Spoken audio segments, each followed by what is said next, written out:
पठान ने अपनी शरीकी हयात से पूछा, बेगम, क्या वजह है कि मैं जब भी तुमसे झगड़ा करता हूं तुम मेरे कपड़ों को इस्त्री करने लगती हो?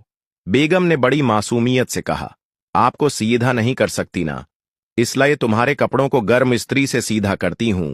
वैसे इतने सालों में ऐसा कुछ हवा तो नहीं, मगर क्या पता, शायद सीधे कपड़े पहनकर ही तुम भी सीधे हो जाइए। पठान ये बात सुनकर हल्का सा मुस्कुराया और जवाब में कहा, यार मैं सीधा तो हो जाऊं, मगर तुम कपड़ों की तरह हैंगर पे मुझे भी लटका दोगी। इसके बाद बेगम ने पठान की एक साफ शर्ट अलमारी से निकाली और पठान के सामने हाथ से मिल मिल के धोने लगी। पठान ने कहा, साफ शर्ट को क्यों धो रही हो? कहने लगी, आपको नहीं धो सकती।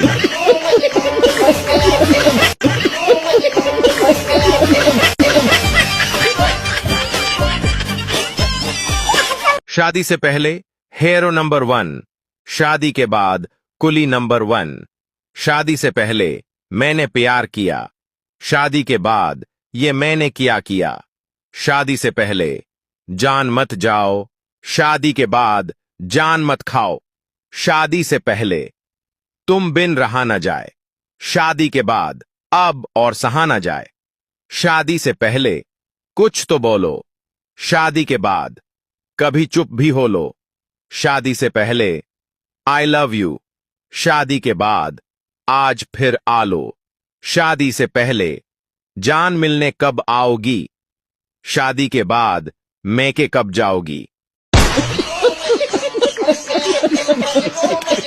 गुल बानो पठान से तुम अम्मी को बहुत पसंद आए हो। पठान शर्माते हुए, नहीं, हम तो शादी तुमसे ही करेगा। फुफू को बोलो हमको भूल जाए।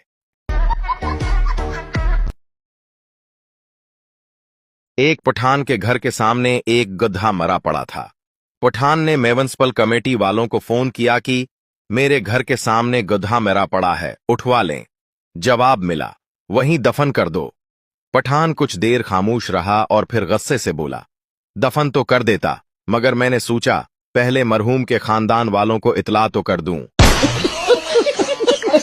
शौहर रात को देर से घर आया।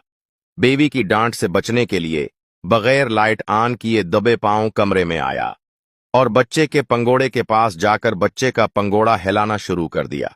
इतने में बीवी की आंख खुल गई तो शौहर बोला, कमाल है बेगम, कितनी गहरी नींद से सोती हो तुम। मुना जाग गया था, 2 घंटे से उसका पंगोड़ा हिला रहा हूं, अब जाकर सवया है। इतने में बेवी बोली, जरा लाइट जलाकर देखो, बच्चा पंगोड़े में नहीं मेरे पास सवया हुआ है। इतना सुनना था कि शौहर की अपनी बत्ती गुल हो गई। आधी रात को गली में शोर की आवाज सुनकर शौहर की आंख खुल गई। बाहर निकलकर मोहल्ले वालों से पूछा, इतना शोर क्यों हो रहा है? उन्होंने कहा, होशियार रहना, पानी में जहर आ गया है, पानी मत पीना। ये सुनकर शौहर वापस घर आया तो बीवी ने पूछा, क्या हुआ है?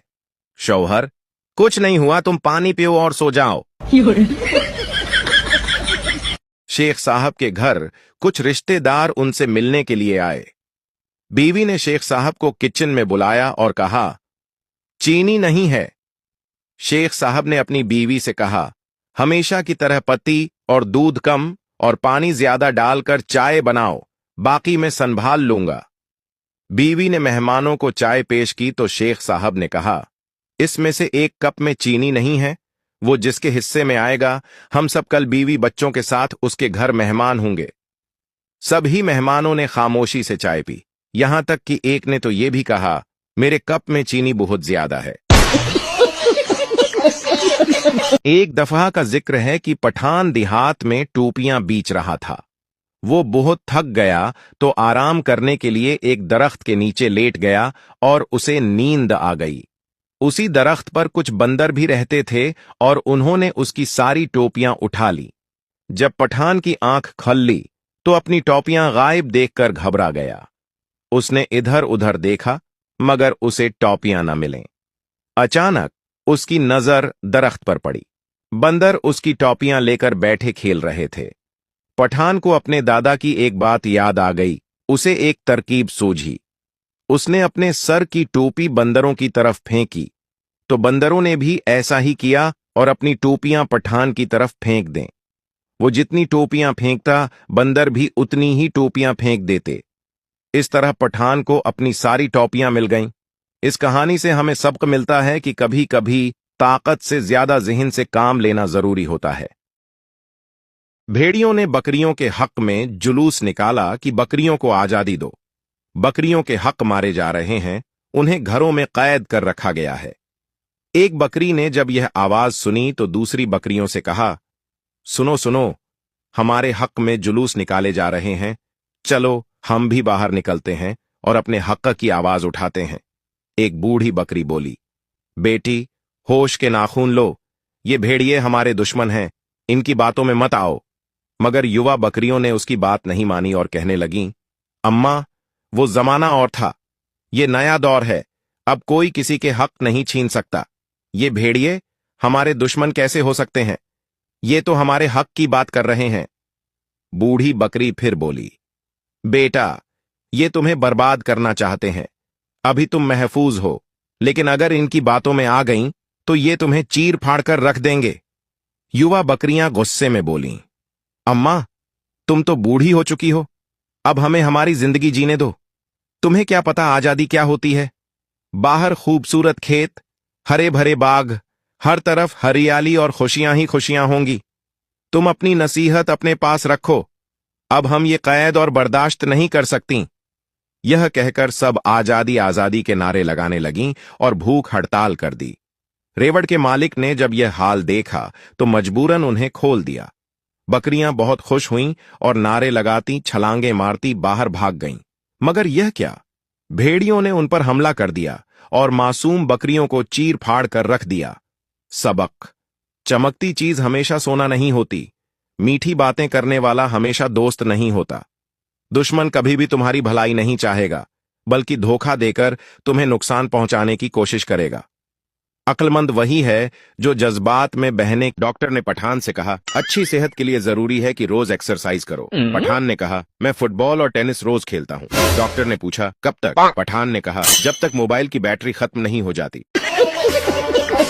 रुको रुको, एक पठान ने चिड़ियाघर बनाया और टिकट 50 रुपये रखी और कोई भी नहीं आया। फिर पठान ने 25 रुपये रखी और फिर भी कोई नहीं आया। फिर पठान ने 10 रुपये रखी और कोई भी नहीं आया। फिर पठान ने एंट्री फ्री कर दी और चिड़ियाघर लोगों से भर गया। और पठान ने शेर का पिंजरा खोल दिया और भर निकलने की टिकट 200 रुपये कर दी।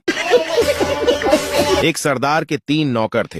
एक का नाम खारा, दूसरे का नाम बासी और तीसरे का नाम महंगा था। एक दफा उनकी तरफ एक मेहमान तशरीफ लाए। सरदार ने नौकर से कहा कि जल्दी जाओ, खाना तैयार करो। जब मेहमान खाने की मेज पर बैठे तो सरदार ने कहा, खारा, पानी ले आओ। मेहमान ने कहा, नहीं नहीं, मुझे प्यास नहीं लग रही। थोड़ी देर बाद सरदार ने कहा, बासी खाना ले आओ। मेहमान ने ये सुनकर मेज पर से उठे और कहने लगे, भूख नहीं है, हम घर जाकर खा लेंगे। फिर सरदार ने कहा, महंगा रिक्शा ले आओ। ये सुनकर मेहमान रफू चक्कर हो गए। मजीद ऐसे फनी वीडियोस देखने के लिए हमारे